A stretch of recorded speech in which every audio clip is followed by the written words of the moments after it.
Welcome to the Slop Temple. We pray this video helps. In this video, I will explain how to make lion's mane substrate. To begin, gather your essential materials. You'll need hardwood sawdust, which forms the bulk of your substrate. Next, secure some wheat bran. This provides vital nutrients for robust mushroom growth.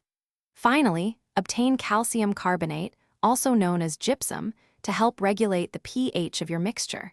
Having these components ready ensures a strong foundation for your lion's mane cultivation. Now, let's mix your ingredients precisely.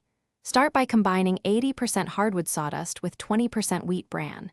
This ratio provides an excellent balance of bulk and nutrition. Then, incorporate 2% calcium carbonate into the dry mix.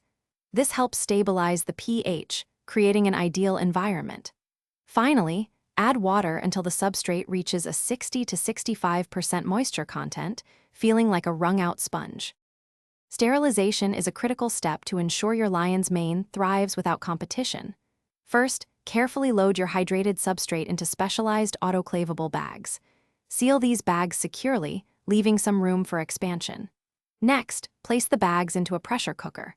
Process them at 15 psi for 5 hours. This intense heat and pressure will effectively eliminate any unwanted contaminants, preparing your substrate for inoculation. With your substrate sterilized and cooled, it's time for inoculation. In a clean, sterile environment, introduce your lion's mane grain spawn into the substrate bags. Gently mix the spawn throughout the substrate to ensure even distribution. Once inoculated, place the bags in an incubation area.